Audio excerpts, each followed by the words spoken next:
Welcome to Civil Service IAS, your go-to YouTube channel for all things related to the Indian Administrative Service. दोस्तों अगर 2011 census की माने तो north east में 135 recognised tribal community हैं जिन्हें शेड्यूल्ड ट्राइब का दर्जा मिला हुआ है। देखा जाए तो पूरे नॉर्थ ईस्ट में इनकी संख्या 12.5 मिलियन के आसपास है और देश के कुल आदिवासियों में से 12% से ज्यादा की आबादी इन्हीं इलाकों में बसती है। वैसे तो पूरे नॉर्थ ईस्ट में आज 200 से ज्यादा रिकॉग्नाइज्ड और अनरिकॉग्नाइज्ड ट्राइबल कम्युनिटीज हैं जो ज्यादातर हिल फॉरेस्ट एरियाज में आइसोलेटेड रहते हैं और जो अपने ही रूल, अपने भगवान, अपने कानून और अपने ही कल्चर में विश्वास रखते हैं।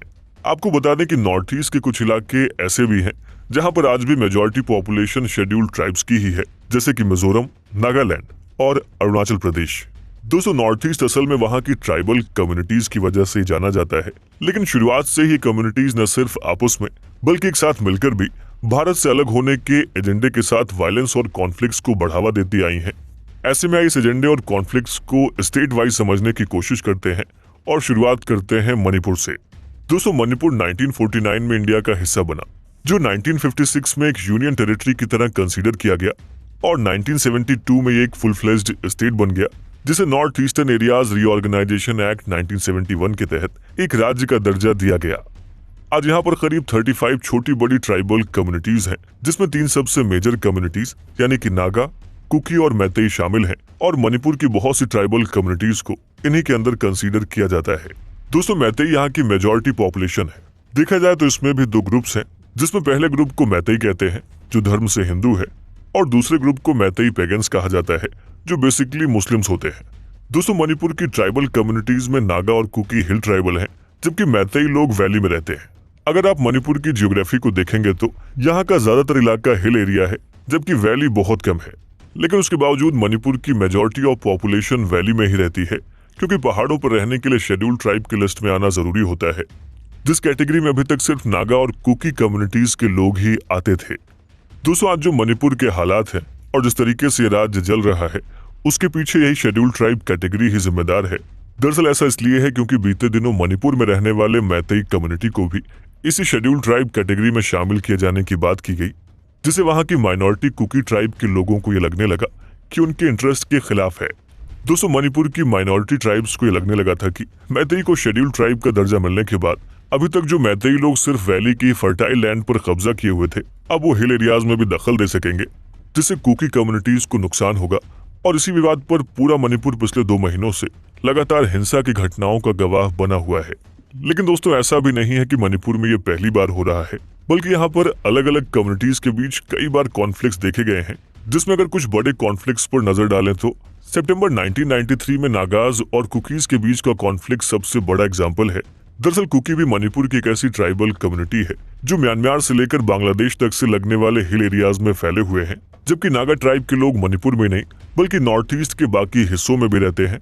उस टाइम 13 सितंबर 1993 को नागा कम्युनिटी के एक रेबल ग्रुप यानी कि national socialist council of Nagaland ने 115 से ज्यादा कुकी लोगों को मार दिया था और इस पूरे विवाद में 230 से ज्यादा लोगों की जान गई। 1 लाख से ज्यादा कुकीज को डिस्प्लेस्ड होना पड़ा और इन सब का रूट कॉज जमीन विवाद से जुड़ा था, जिसमें कुकीज मणिपुर के कई ऐसे हिस्सों को भी अपना कह रहे थे, जिसे नागा ट्राइब के लोग ग्रेटर नागालिम का हिस्सा मानते थे। दोस्तों ये विवाद आज से नहीं बल्कि कॉलोनियल एरा से चलता आ रहा है। देखा जाए तो कुकी नागा और कुकी मैतेई के अलावा मैतेई ग्रुप के हिंदू और मुस्लिम कम्युनिटीज में भी कॉन्फ्लिक्ट्स हो चुके हैं और इस तरह से देखें तो मणिपुर की जो 3 मेजर ट्राइबल कम्युनिटीज हैं उनके बीच कॉन्फ्लिक्ट्स कई बार देखने को मिल चुका है और आज भी वहां पर कुछ ऐसा ही हो रहा है। दोस्तों आज मणिपुर पर तो पूरी दुनिया की नजरें हैं, लेकिन नॉर्थ ईस्ट के और भी ऐसे स्टेट हैं जहाँ के ट्राइबल्स के बीच कॉन्फ्लिक्ट्स और सेपरेशन की भावनाएं बहुत ही क्लियरली नजर आती हैं और इसका सबसे बड़ा एग्जाम्पल है नागालैंड। दोस्तों दिसंबर 1, 1963 को भारत के 16th स्टेट के रूप में नागालैंड अपनी एग्जिस्टेंस में आया, जहां पर मेनली नागा कम्युनिटीज के लोग रहते हैं। इस स्टेट की टोटल पॉपुलेशन में 90% हिस्सा नागा जनजाति के लोगों का ही है। लेकिन ऐसा नहीं है कि नागा लोग सिर्फ नागालैंड में ही रहते हैं, बल्कि नॉर्थ ईस्ट के कई राज्यों में उनकी कम्युनिटीज बहुत पहले से ही रहती चली आई है और इसीलिए नागा जनजाति शुरू से ही नागा ट्राइबल्स और उनके रीजन्स को मिलाकर एक अलग ऑटोनॉमस ग्रेटर नागालिम बनाने की मांग करते रहते हैं, जिसका साधारण अर्थ ये है कि पूर्वोत्तर भारत से लेकर म्यांमार के इलाके तक बसे सभी नागा जनजाति का एक अपना राज्य हो, शुरुआत में तो ये मांग उठती थी कि ग्रेटर नागालैंड भारतीय राज्य से अलग हो, लेकिन बाद में ये मांग भी उठने लगी कि ये भारत के अंदर एक ऑटोनॉमस स्टेट हो। और इसी मांग की वजह से नागा लोग नॉर्थ ईस्ट के दूसरे ट्राइबल ग्रुप से भी कॉन्फ्लिक्ट करते हैं, क्योंकि दूसरे ट्राइबल ग्रुप उन इलाकों को अपना बताते हैं जिसे ग्रेटर नागालैंड का हिस्सा माना जाता है। जैसा कि हमने आपको मणिपुर के केस में नागा और कुकी के कॉन्फ्लिक्ट के समय ये बताया था कि कुकी उन जगहों को अपना कहते हैं जिसे नागा ग्रेटर नागालैंड का हिस्सा मानते हैं। अपनी इसी मांग को पूरा करने के लिए नागालैंड से कई मिलिटेंट ग्रुप्स भी समय समय पर भारत के खिलाफ सालों से हिंसक लड़ाई लड़ते आए हैं, जैसे Naga national council NNC, national socialist Naga federal government और नागा फेडरल आर्मी। इन सारे रेबल ग्रुप्स का मेन एम सिर्फ और सिर्फ नागा कम्युनिटी के लिए एक अलग राज्य या फिर देश बनाना रहा है। देखा जाए तो इनकी लड़ाई आमतौर से गवर्नमेंट ऑफ इंडिया से रही है, जिसे खत्म करने के लिए सरकार की ओर से कई बार पीस अकॉर्ड करने की कोशिश की गई। दोस्तों 1997 में national socialist council of Nagaland ने सीज फायर का ऐलान तो कर दिया, लेकिन उसके बाद भी शांति नहीं बन पाई। देखा जाए तो ऐसा ही कुछ 2015 में भी हुआ, जब बीजेपी सरकार के साथ इसी ग्रुप के लोगों ने पीस अकॉर्ड पर साइन तो कर दिया, लेकिन उसके बाद भी वो शांति पूरे तरीके से नागालैंड में नहीं आ पा रही है जिसकी कल्पना की गई थी। दोस्तों नागालैंड के बाद त्रिपुरा की बात करें तो त्रिपुरा में ट्राइबल्स की पॉपुलेशन औसतन कम है। यहाँ पर सिर्फ 32% के आसपास ही ट्राइबल कम्युनिटी के लोग रहते हैं। देखा जाए तो त्रिपुरा की सबसे बड़ी ट्राइबल कम्युनिटी त्रिपुरीज ही हैं, जिनके नाम पर राज्य का नाम पड़ा। वैसे तो त्रिपुरा आजादी के बाद से ही भारत का हिस्सा बन गया था, लेकिन इसे भी 1972 में एक स्टेट के तौर पर पहचान मिली, जबकि उससे पहले त्रिपुरा एक यूनियन टेरिटरी की तरह रहा। दोस्तों अगर आजादी के बाद इस रीजन की डेमोग्राफी को देखें तो पहले यहाँ पर नॉन ट्राइबल लोगों की संख्या उतनी नहीं थी, लेकिन 1947 के विभाजन और फिर 1971 के बांग्लादेश बनने के दौरान इलीगल बंगाली माइग्रेंट्स त्रिपुरा में बड़ी संख्या में आ बसे, जिस वजह से वहां की त्रिपुरी कम्युनिटी को हिल्स एरिया की ओर शिफ्ट होने के लिए मजबूर होना पड़ा। साथ ही बंगाली इमिग्रेंट्स का स्टेट पॉलिटिक्स में भी दखल बढ़ता गया, जो वहां के ट्राइबल ग्रुप्स को स्टेट में लगातार कमजोर करता रहा। और दोस्तों आज भी वहां पर इलीगल माइग्रेशन होता ही रहता है, जिस पर कई बार वहां के ट्राइबल लीडर्स ने होम मिनिस्ट्री को इन्फॉर्म भी किया है। देखा जाए तो त्रिपुरा में शुरुआत से ही इमिग्रेशन के ऊपर सरकार उतनी सख्ती से पेश नहीं आई है, और इसीलिए इंडियन नेशनलिज्म की जगह वहां के लोगों में त्रिपुरा को इंडिया से अलग करने के लिए त्रिपुरा नेशनलिज्म का भाव पनपने लगा। इसमें नॉर्थ ईस्ट के बाकी राज्यों में बढ़ रहे सेपरेटिज्म का इन्फ्लुएंस भी देखा गया, और इस तरह से त्रिपुरा में आज भी ट्राइबल वर्सेस बंगालीज का कॉन्फ्लिक्ट चलता रहता है। दोस्तों कुछ मिलिटेंट्स ग्रुप की बात करें तो Tripura national volunteers, national liberation front of Tripura and all Tripura tiger force जैसे ग्रुप्स में से कुछ तो त्रिपुरा को इंडिया से अलग करना चाहते हैं और कुछ इंडिया का ही पार्ट बने रहना चाहते हैं। लेकिन ये सभी रेबल ग्रुप्स बांग्लादेशी इमिग्रेंट्स के खिलाफ एक कॉमन स्ट्रगल में शामिल हैं। इन्हीं बढ़ते रेबल ग्रुप्स को देखते हुए बांग्लादेशी इमिग्रेंट्स ने भी खुद को प्रोटेक्ट करने के लिए एक अलग ग्रुप बना लिया है, जो यूनाइटेड बंगाली लिबरेशन फ्रंट के नाम से त्रिपुरा में काम करता है।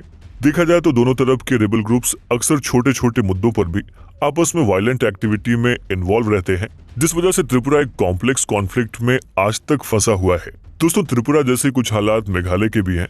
मेघालय भी एक ट्राइबल मेजॉरिटी वाला स्टेट है, जिसे 1972 में असम से अलग करके बनाया गया था। मेघालय भी त्रिपुरा की तरह से बांग्लादेशी माइग्रेशन का शिकार रहा है, और ऐसा इसलिए है क्योंकि बांग्लादेश के साथ ये स्टेट करीब 433 किलोमीटर का बॉर्डर शेयर करता है। दूसरों ट्राइबल्स के साथ यहाँ पर बंगाली, मारवाड़ी, बिहारी और नेपाली लोग भी रहते हैं, लेकिन यहाँ पर 86.5% की पॉपुलेशन इंडिजीनियस ग्रुप की ही है, और यही वजह है कि मेघालय में खासीज, जैंतियाज और गारोज जैसी कम्युनिटीज हैं। ऐसे में बांग्लादेशी माइग्रेंट्स के लिए यहाँ के कई ट्राइबल यूनियन बार बार कंसर्न जाहिर करते रहे हैं, और देखा जाए तो उसकी शुरुआत 1978 से ही हो गई थी। इसके साथ ही बाकी के स्टेट से भी लोग मेघालय में आने लगे। ऐसे में बहुत से रिसोर्सेज पर आउटसाइडर्स अपना कब्जा करने लगे, और इसी के चलते मेघालय की राजधानी शिलोंग में बीते 40 सालों में कई बार वायलेंस देखा जा चुका है, जिसमें 1979 में बंगालीज को टारगेट किया गया, 1987 में नेपालियों के खिलाफ वायलेंस हुए, और 1992 में ट्राइबल्स ने बिहारियों के खिलाफ हिंसा की। रिसेंट एग्जाम्पल की बात करें तो 2018 में शिलोंग एक बार फिर से वायलेंस का शिकार हुआ था, और ऐसा इसलिए हुआ क्योंकि वहां की ट्राइबल कम्युनिटी खासीज और पंजाब ओरिजिन दलित सिख्स आपस में भिड़ने लगे थे। ऐसे में दोस्तों हम ये समझ सकते हैं कि त्रिपुरा और मेघालय में कॉन्फ्लिक्ट का रीजन सिर्फ और सिर्फ आउटसाइडर्स का इलीगल माइग्रेशन है। लेकिन एक और जहां त्रिपुरा में ट्राइबल्स माइनॉरिटीज में है, वहीं मेघालय में वो मेजॉरिटी में है, जो इन दोनों राज्यों के कॉन्फ्लिक्ट्स को डिस्टिंग्विश करता है। साथ ही अगर ट्राइबल्स के आपसी कॉन्फ्लिक्ट की बात करें तो मेघालय में खासी, जैंतिया और गारो जनजाति के बीच स्ट्रगल देखने को मिलता रहता है। दोस्तों इंटर ट्राइबल कॉन्फ्लिक्ट की शुरुआत मेघालय में 1992 से देखने को मिलती है, जब हेन्यूट्रेप नेशनल लिबरेशन काउंसिल को बनाया गया था। कहा जाता है कि ग्रुप ही मेघालय का पहला एक्सट्रीमिस्ट ग्रुप बना। दरअसल हेन्यूट्रेप नेशनल लिबरेशन काउंसिल खासी और जैंतियाज कम्युनिटी के लोगों की आवाज उठाता था। दूसरी ओर गारो कम्युनिटी के लोगों की बात रखने के लिए और उन्हें प्रोटेक्ट करने के लिए अचिक नेशनल वॉलंटियर्स काउंसिल को गारो कम्युनिटी के लोगों के द्वारा बनाया गया। देखा जाए तो दोनों ही कम्युनिटी के रिबल ग्रुप्स अपनी अपनी डोमिनेंस को बरकरार रखने के लिए आसपास के स्टेट के मिलिटेंट ऑर्गेनाइजेशन के साथ मिलकर भी काम करने लगे और फिर 2009 में एक और नया ग्रुप बना जिसका नाम था गारो नेशनल लिबरेशन आर्मी। दोस्तों इस ग्रुप का मकसद था गारो लोगों के लिए एक अलग गारो लैंड बनाना। इनकी वायलेंट एक्टिविटीज को देखते हुए भारत सरकार ने उसी साल इस ग्रुप को टेररिस्ट ऑर्गेनाइजेशन डिक्लेयर कर दिया था। उससे पहले भी इंडियन गवर्नमेंट मेघालय में रेबल ग्रुप को खत्म करने के लिए लगातार काम कर रही थी और इसीलिए 2007 में हेन्यूट्रेप नेशनल लिबरेशन काउंसिल के बड़े मिलिटेंट ने सरेंडर कर दिया, जिससे जैंतियाज और खासी कम्युनिटी की वायलेंट एक्टिविटीज कम हो गई। दोस्तों उसके बाद गारो के rebel group Achik national volunteers council ने भी 2014 में सेंट्रल गवर्नमेंट और मेघालय गवर्नमेंट के साथ समझौता कर लिया। हालांकि गारो नेशनल लिबरेशन आर्मी अभी भी मेघालय में एक्टिव है, लेकिन मेघालय गवर्नमेंट वहां से मिलिटेंसी के खत्म होने का दावा करती है। दोस्तों आइए मेघालय के बाद अरुणाचल प्रदेश के एथनिक कॉन्फ्लिक्ट पर एक नजर डालते हैं। दोस्तों अगर अरुणाचल प्रदेश की बात करें तो पहले ये भी असम का हिस्सा था, जिसे नेफा यानी कि नॉर्थ ईस्ट फ्रंटियर एजेंसी के नाम से जानते थे। अरुणाचल प्रदेश में एथनिक वायलेंस के साथ ही साथ चाइना का इंटरेस्ट भी उसे नॉर्थ ईस्ट में एक रेड जोन बना देता है। दोस्तों 1962 में भी एक बार को चाइना नेफा के बदले अक्साई चिन को छोड़ने को तैयार हो गया था, लेकिन भारत इसके लिए बिल्कुल भी तैयार नहीं हुआ और इसीलिए आज अक्साई चिन इंडिया का पार्ट नहीं है, बल्कि नेफा अरुणाचल प्रदेश के नाम से भारत का एक राज्य बना हुआ है, जहां पर 79% ट्राइबल पॉपुलेशन रहती है, जहां के सिर्फ 68.79% ट्राइबल्स को शेड्यूल्ड ट्राइब्स की कैटेगरी में शामिल किया गया है। देखा जाए तो अरुणाचल प्रदेश में 26 मेजर ट्राइब्स और बहुत सी सब ट्राइब्स हैं। वैसे तो अरुणाचल प्रदेश में लोकल सेपरेटिस्ट या फिर एक्सट्रीमिस्ट ऑर्गेनाइजेशन फ्लरिश्ड नहीं करते, लेकिन असम और नागालैंड के एक्सट्रीमिस्ट ऑर्गेनाइजेशंस यहाँ पर भी एक्टिव रहते हैं। दोस्तों यहाँ पर बांग्लादेश या चकमा रिफ्यूजीज के बसने के कारण समय समय पर कई वायलेंट इंसिडेंट्स जरूर होते रहे हैं। आपको बताते चलें कि national socialist council of Nagaland ही यहाँ का सबसे बड़ा सेपरेटिस्ट ऑर्गेनाइजेशन था। पर इन सब के बाद भी अरुणाचल प्रदेश आमतौर पर शांति रहता है, लेकिन आज वहां पर किडनैपिंग और फिरौती की घटनाएं दिन ब दिन बढ़ती जा रही हैं। सरकार के द्वारा ये कहा जाता है कि यहाँ पर एक्सट्रीमिस्ट और सेपरेटिस्ट से छुटकारा तो पा लिया गया है, लेकिन लोकल क्राइम अभी भी अरुणाचल की चुनौती है, जिसमें इंटर ट्राइबल कॉन्फ्लिक्ट भी एक बड़ा रोल प्ले करता है। दोस्तों आइए बात करते हैं मिजोरम की। मिजोरम आजादी से पहले असम का ही हिस्सा था, जो 1972 में असम से अलग होकर एक यूनियन टेरिटरी के तौर पर रिकॉग्नाइज्ड हुआ, लेकिन बतौर स्टेट उसे 20 फरवरी 1987 को रिकॉग्नाइजेशन मिली। अगर यहाँ के मेजर ट्राइबल ग्रुप की बात करें तो उसमें मिजो सबसे पॉपुलर ट्राइबल ग्रुप है। हिस्टोरियन कई बार ऐसा मानते हैं कि मिजो लोग मंगोल लोगों के ही प्रीडिसेसर्स हैं। देखा जाए तो मिजोरम में मेनली लुशेई, राल्ते, हमार, पाहिते और पावी जैसी ट्राइबल कम्युनिटीज पाई जाती हैं और स्टेट की पॉपुलेशन में 95% हिस्सेदारी ट्राइबल्स की ही है।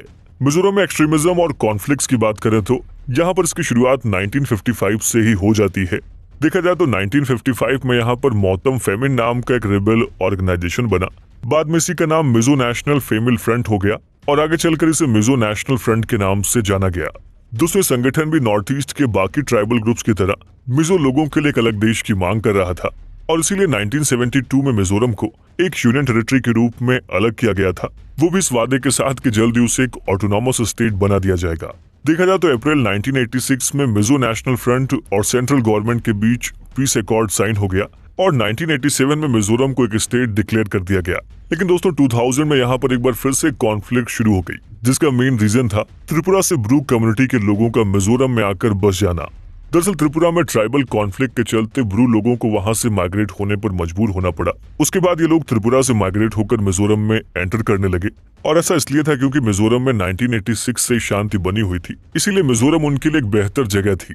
लेकिन इसके बाद एक बार फिर से साल 2000 में मिजोरम में एक्सट्रीमिज्म की घटनाएं शुरू हो गई, जिसमें सिक्योरिटी स्टाफ के 7 जवान शहीद हो गए थे और 4 सिविलियंस की भी मौत हो गई थी। लेकिन फिलहाल मिजोरम में अब इस तरह की घटनाएं ना के बराबर हैं। दोस्तों मिजोरम के बाद 7 सिस्टर्स में सबसे आखिरी और सबसे बड़े राज्य की बात करें तो वो है असम, जिसे नॉर्थ ईस्ट के 4 स्टेट्स बाद में अलग हुए। तो आइए असम के बारे में भी जान लेते हैं।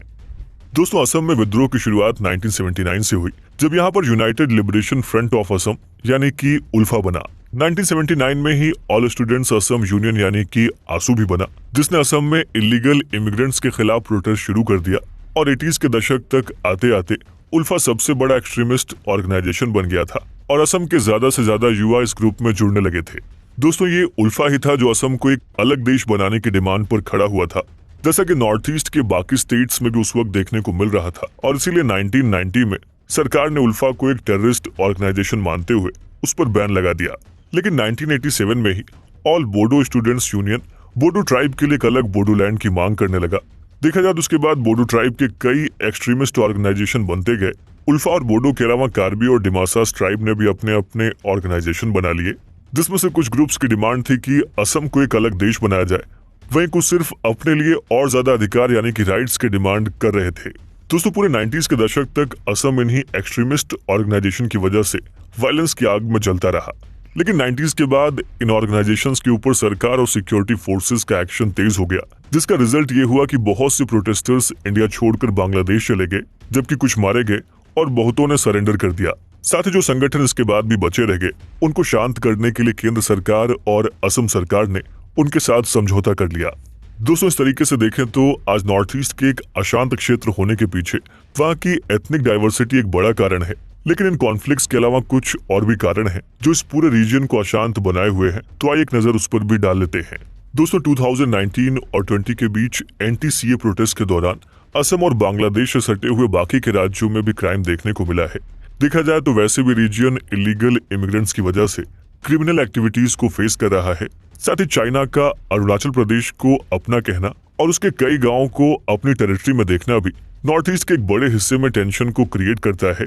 साथ ही नॉर्थ ईस्ट के लोगों के बीच इंडियन गवर्नमेंट अपनी जगह बनाने में शुरुआत से ही नाकाम रही है, जिसमें 1958 में अरुणाचल प्रदेश, असम, मणिपुर, मेघालय, मिजोरम और नागालैंड के अशांत इलाकों के लिए पास किए गए आफ्सपा एक्ट ने एक बड़ा रोल प्ले किया है। दरअसल आफ्सपा एक्ट के तहत सरकार की ओर से सिक्योरिटी फोर्सेस को किसी को भी शक के बिना गिरफ्तार कर लेने और शूट कर देने की परमिशन दे दी गई थी, जिसे भले ही आर्मी ने जिम्मेदारी से संभाला होगा, लेकिन उसके बावजूद भी कई फेक अरेस्ट और एनकाउंटर की घटनाएं इस रीजन में बार बार देखने और सुनने को मिलती रही, जिस वजह से इंडियन गवर्नमेंट देखते देखते इस इलाके के लोगों के लिए दुश्मन बनती चली गई। दोस्तों इन सब के अलावा ड्रग्स की इलीगल स्मगलिंग की वजह से भी इस इलाके में क्राइम ने अपनी जड़ें मजबूत की हैं, और ऐसा इसलिए है क्योंकि म्यांमार के गोल्डन ट्रायंगल वाले इलाके से प्रोड्यूस होने वाली सिंथेटिक ड्रग्स को नॉर्थ ईस्ट के रास्ते से स्मगल किया जाता है, जिसमें वहां के लोकल लोग इसलिए भी इन्वॉल्व रहते हैं क्योंकि इसके लिए उन्हें ज्यादा पैसे मिलते हैं। दोस्तों अगर इस तरह से देखें तो पिछले 50 सालों से देश के 7.9% के जियोग्राफिकल एरियाज में देश की 3.78% की पॉपुलेशन लगातार सफर कर रही है। देखा जाए तो नॉर्थ ईस्ट इंडिया की एक ऐसी हाई एनर्जी फ्यूल की तरह है जिसके इस्तेमाल से इंडियन इकोनॉमी 5 ट्रिलियन के अपने टारगेट को टच कर सकती है, और हम ऐसा इसलिए कह रहे हैं क्योंकि रीजन नेचर का एक खूबसूरत तोहफा है। दोस्तों यहाँ पर नेचुरल रिसोर्सेज और इंडस्ट्रीज के लिए जरूरी रॉ मटेरियल्स की भरमार है, जैसे कि coal, petroleum crude, natural gas, limestone, sillimanite, dolomite, uranium, china clay, kaolin, fuller's earth और फेल्डस्पर जैसे मिनरल्स के साथ ही साथ यहाँ पर चाय और बम्बू जैसे एग्रीकल्चर प्रोडक्ट भी पाए जाते हैं। दोस्तों इन सब के अलावा इस रीजन में बहने वाली ब्रह्मपुत्र और उसकी सहयोगी नदियों की मदद से हाइड्रो इलेक्ट्रिक प्लांट से बिजली बनाना बहुत ही आसान है, जिससे पावर डेफिशिएंसी को कम किया जा सकेगा। इकोनॉमिक पॉइंट ऑफ व्यू के अलावा इस रीजन की स्ट्रेटेजिक लोकेशन भी इसे साउथ ईस्ट एशियन कंट्रीज से ट्रेड करने और चाइना पर नजर रखने के लिए बहुत जरूरी बनाती है। लेकिन देश के लिए इतने जरूरी हिस्से को सालों तक इग्नोर किया गया है, जिस वजह से आज वहां पर अशांति है। फिर भी दोस्तों सरकार अगर इसे कंट्रोल करके सबका साथ और सबका विकास वाली नीति यहाँ पर भी लागू करती है तो न सिर्फ यहाँ के एथनिक टेंशन को कम किया जा सकेगा, बल्कि नॉर्थ ईस्ट इंडिया के लिए एक बूस्टर साबित हो सकता है। साथ ही पूरा रीजन आज उन ट्राइबल कम्युनिटीज की वजह से भी जाना जाता है जो प्रकृति के साथ अपने रिश्ते को बरकरार रखने के लिए डेवलपमेंट के खिलाफ प्रोटेस्ट करते हैं, और इसी वजह से नॉर्थ ईस्ट को इंडिया का सबसे अशांत इलाका माना जाता है। हालांकि दोस्तों पहले यहाँ पर सिचुएशन इससे बहुत अलग थी, क्योंकि ब्रिटिश शासन के दौरान इन इलाकों में नॉन इंटरफेरेंस का नियम लागू कर दिया गया था, जिसका मतलब ये था कि इस रीजन में किसी भी तरह का इंटरफेरेंस बर्दाश्त नहीं किया जाएगा। दरअसल अंग्रेज ऐसा इसलिए कर रहे थे क्योंकि वो नॉर्थ ईस्ट का इस्तेमाल रॉ मटेरियल के एक्सपोर्टर के तौर पर करते थे। लेकिन जब आजादी के बाद इन स्टेट्स को इंडिया में एक एक करके शामिल कर लिया गया तो ये सवाल उठने लगा कि आखिर इन स्टेट्स के ट्राइबल कल्चर को भारत में कैसे शामिल किया जाएगा, क्योंकि नॉर्थ ईस्ट के ट्राइबल्स अपनी कम्युनिटी और अपने कल्चर को बचाए रखने के लिए भारत के साथ जुड़ना नहीं चाहते थे, जिस वजह से नॉर्थ ईस्ट में सेपरेटिस्ट, एक्सट्रीमिस्ट और इंटर ट्राइबल वायलेंस बढ़ता रहा, जिसका सबसे रिसेंट एग्जाम्पल दोस्तों हमें मणिपुर में देखने को मिल रहा है, जहां मैतेई जैसी नॉन ट्राइबल कम्युनिटी कुकी जैसी ट्राइबल कम्युनिटी के बराबर ही अधिकार हासिल करने की मांग कर रही है। ऐसे में यह तय करना जरूरी है कि 200 से ज्यादा ट्राइबल कम्युनिटीज वाले नॉर्थ ईस्ट को सरकार पीसफुली आगे लेकर चले और मेनलैंड इंडिया के लोग भी उनकी संस्कृति और कल्चर का रिस्पेक्ट करें। वैसे दोस्तों, आपको हमारा ये खास एपिसोड कैसा लगा? By subscribing to our channel, you'll gain access to a wealth of engaging videos that aim to educate and inspire.